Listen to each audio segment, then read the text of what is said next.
সার্কেলের সম্মানিত circle officer জনাব মোহাম্মদ মঞ্জুরুল ভাই, উপস্থিত রয়েছেন আমাদের আরও একজন সহকারী পুলিশ সুপার জহির, উপস্থিত রয়েছেন সম্মানিত ভারপ্রাপ্ত কর্মকর্তা ভবাপুর থানা, স্থানীয় জনপ্রতিনিধিবৃন্দ, রাজনৈতিক নেতৃবৃন্দ, প্রিন্ট এবং ইলেকট্রনিক মিডিয়ার সম্মানিত গণমাধ্যম কর্মীবৃন্দ, উপস্থিত রয়েছেন বীর মুক্তিযোদ্ধাবৃন্দ, বিভিন্ন দপ্তরের দপ্তর প্রধানগণ এবং অন্যান্য সুধীবৃন্দ। আসসালামু আলাইকুম, শুভ অপরাহ্ন। আপনাদের এই বহুদেশিক এই যে ইউনিয়ন পরিষদের যে জায়গাটা, এই জায়গাটা আসলে আমার একটু ভালো লাগে, কারণ হচ্ছে যে কি সাথে এখানে ইউনিয়ন পরিষদের অফিস আছে, আবার দেখেন একটা খোলা তোহা বাজারের মতো বাজারও বসে, আবার হচ্ছে যে একটা সুন্দর স্কুলও আছে এখানে। এই জায়গাটা হচ্ছে যে মানুষের একটা সমাবেশের একটা সুন্দর জায়গা, কিন্তু আমি খুবই দুঃখ পেয়েছি আজকে যে এত সুন্দর একটি চমৎকার আয়োজন করা হয়েছে একটা সুন্দর বিষয় নিয়ে কথা বলার জন্য, অথচ এখানে আজকে মানুষের এই সিটগুলা দেখেন খালি পড়ে আছে।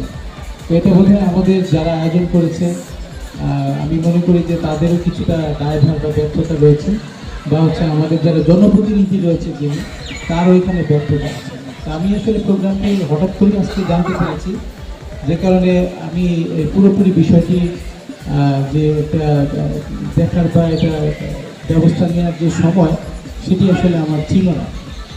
কিন্তু আমি আমাদের যিনি জনপ্রতিনিধি আছেন, যারা স্থানীয় গণ্যমান্য ব্যক্তিবর্গ যারা আছেন, তাদেরকে অনুরোধ করবো এই ধরনের একটি সুন্দর আয়োজন, মাদক নিয়ে কথা বলা। আজকে দেখেন আমরা ছোটোবেলায় শিখতাম যে ছোটদের স্নেহ করা, বড়দের সম্মান করা, আপনারা বলেছেন না এরকম? তো এই যে সুন্দর কথা বলা, আজকে মাদক নিয়ে কথা বলা, অথচ আজকে দেখেন এই চেয়ারগুলো খালি পড়ে গেছে, অত্যন্ত দুঃখের বিষয়। তো আমাদের মাদক নিয়ে আসলে আমরা আপনাদের সাথে বারবারই কথা বলে আলোচনা করি, এটি আমাদের দেশের যে গুরুতর সমস্যা, সেই সমস্যার কথা চিন্তা করে আমাদের বর্তমান মাননীয় প্রধানমন্ত্রী যিনি আছেন, তিনি কিন্তু এই মাদক নির্মূলে সর্বোচ্চ অগ্রাধিকার দিয়েছেন এবং তিনি অঙ্গীকারবদ্ধ।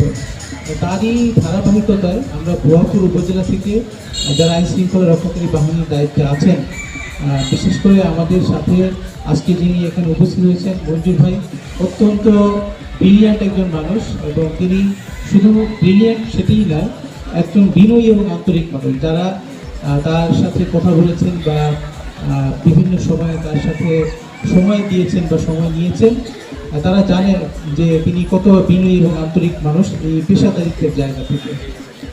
তো তিনি আজকে আপনাদের সাথে কথা বলবেন। আমাদের আসলে আরও কয়েকটি প্রোগ্রাম আছে, আমি এই জন্য আপনাদের সাথে আগে একটু সময় নিচ্ছি, দুঃখিত। আমাদের ভুয়াপুর থানায় নতুন ওসি সাহেব যোগদান করেছেন, আগেও তিনি এখানে ছিলেন এবং পেশাদারিত্বের জায়গায় তিনি অত্যন্ত কঠোরভাবে আইনানুগ দায়িত্ব তিনি পালন করেছেন। আশা করছি তিনিও এইসব বিষয়ে গুরুত্ব দেবেন। মাদকের যে বিষয়টি, সেটি একটি পরিবারের একজন ব্যক্তি যখন মাদকে আক্রান্ত হয় বা মাদকের সাথে জড়িয়ে পড়ে, তখন আসলে শুধু সেই ব্যক্তিটাই যে মাদকের সাথে জড়িয়ে গেল বা এই সর্বনাশ বা ক্ষতির দিকে অগ্রগামী হলো, বিষয়টি তা নয়। একজন ব্যক্তির সাথে সাথে সেই পরিবার এবং আমি মনে করি সেই সমাজ এবং পুরা যে জায়গাটি, সেই জায়গাটি আসলে আক্রান্ত হয়ে যায়।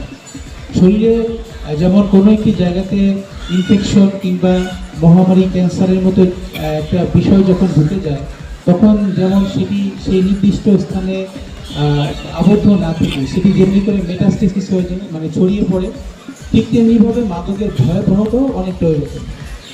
আর এই মাদকটা হচ্ছে যে আমাদের শরীরে যেমন একটি ব্যাধি, এই মাদক হচ্ছে একটা সামাজিক ব্যাধি। এই জন্য এই মাদক নির্মূলে শুধু প্রশাসন কিংবা আইন শৃঙ্খলা রক্ষাকারী বাহিনীরই যে কেবল দায়িত্ব আছে, ভূমিকা আছে, বিষয়টি তা নয়। তাদের ভূমিকা এবং দায়িত্ব আছে অবশ্যই আইনানুগ, কিন্তু এর বাইরেও আপনাদেরও কিন্তু সেই জায়গায় অনেক বড় দায়িত্ব এবং ভূমিকা আছে। আমরা ছোটোবেলা থেকে আমাদের যারা ভাই বোনেরা থাকে, যারা স্কুলগামী শিক্ষার্থী যারা থাকে, তাদেরকে যদি ওই ধরনের আমরা মূল্যবোধটা শিখিয়ে দিতে পারি বা নৈতিক যে জায়গাটি থাকে, মোরালিটির জায়গায় যদি তাদেরকে আমরা শিক্ষা দিতে পারি, আমাদের স্কুল থেকে আমাদের বর্তমান যারা শিক্ষক শিক্ষিকা যারা রয়েছেন, সম্মানিত শিক্ষক শিক্ষিকা, তারা যদি তাদের জায়গা থেকে এই বিষয়গুলো আরো ভালোভাবে তাদেরকে আত্মস্থ করাতে পারে এই মাদকের ভয়াবহতাটা কিরকম, এটি কি শুধু একজন ব্যক্তিকেই আক্রান্ত করে নাকি পুরো সমাজকেই আক্রান্ত করে, এই জায়গাটিতে তাদের আসলে অনেক বড় ভূমিকা রয়েছে। তো এই কমিউনিটি পুলিশিং এর যে জায়গাটি, সেটি হচ্ছে একটা অংশীদারিত্বের জায়গা। এই কমিউনিটি পুলিশিং মানে হচ্ছে যে কিভাবে পুলিশ এবং হচ্ছে এই সাধারণ যারা নাগরিক রয়েছে একটি সমাজের একটি পরিবেশে, সেই সাধারণ মানুষের সাথে পুলিশ একাত্ম হয়ে কাজ করবে, আইনের যে জায়গাটি রয়েছে সেই জায়গাটিতে তারা একসাথে কাজ করবে। তো এই এত সুন্দর একটি বিষয় যে কমিউনিটি পুলিশিং এর মাধ্যমে আমরা যদি আমাদের যে মাদকের যে বিভিন্ন স্থানগুলো রয়েছে, বিভিন্ন ব্যক্তি যারা এর সাথে জড়িত রয়েছে, তাদেরকে যদি সঠিকভাবে আমরা চিহ্নিত করতে পারি বা তাদেরকে চিহ্নিতকরণের মাধ্যমে আমাদের আইন শৃঙ্খলা রক্ষাকারী বাহিনীকে সহযোগিতা করি, তাহলে এটি আরও অনেক বেশি সহজ হয়ে যাবে। শুধুমাত্র এখানে দোষারোপ করে নয়, কোনো একটি নির্দিষ্ট ব্যক্তি বা নির্দিষ্ট সংস্থাকে দোষারোপ না করে আমরা যদি পারস্পরিক যে আমাদের দায়িত্ব রয়েছে, সেই দায়িত্বের জায়গা থেকে নিজ নিজ দায়িত্বটি সঠিকভাবে যথাযথভাবে পালন করি, আমার মনে হয় তাহলেই এই কাজটি আরও অনেক বেশি সহজে করতে হবে। কারণ হচ্ছে যে কাউকে দোষারোপ করে কিংবা কাউকে ছোট করে, কাউকে সম্মান হানি করে কিন্তু আসলে একটা সফল একটি কার্যক্রম আসলে করা সম্ভব নয়। এই জন্য এই জায়গাটিতে মাদকের বিষয়টি অবশ্যই শাস্তির জায়গা আছে, আইনানুগভাবে তাদেরকে অবশ্যই শাস্তির আওতায় নিয়ে আসতে হবে, কিন্তু একই সাথে যেমনি তাদের শাস্তিটা নিশ্চিত করার পাশাপাশি ওই ব্যক্তি যেন আবার ভবিষ্যতে এটিতে জড়িয়ে না পড়তে পারে এবং তার মাধ্যমে যেন অন্য কেউ আক্রান্ত না হতে পারে, আমাদের কিন্তু ওই চেষ্টাটাও করতে হবে। তো আমি আজকের যারা আয়োজকবৃন্দ আছেন, সম্মানিত আয়োজকবৃন্দকে ধন্যবাদ এবং কৃতজ্ঞতা জ্ঞাপন করি যে এত সুন্দর একটি আয়োজন করেছেন এবং আমাদেরকে এই আয়োজনের অন্তর্ভুক্ত করেছেন। এবং একই সাথে আপনারা যারা এখানে এসেছেন সবার সুস্বাস্থ্য এবং দীর্ঘায়ু কামনা করে আজকে যারা বিশেষ অতিথিবৃন্দ এখানে এসেছেন, যারা গণ্যমান্য ব্যক্তি এবং জনপ্রতিনিধি রাজনৈতিক ব্যক্তিবৃন্দ যারা রয়েছেন, তাদের সকলেরই সুস্বাস্থ্য দীর্ঘায়ু কামনা করে এবং এই যে আজকের আয়োজন, সেই আয়োজনের সফলতা কামনা করি আমি আমার এই বক্তব্য শেষ করছি। আপনারা সবাই ভালো থাকবেন। ধন্যবাদ আপনাদের।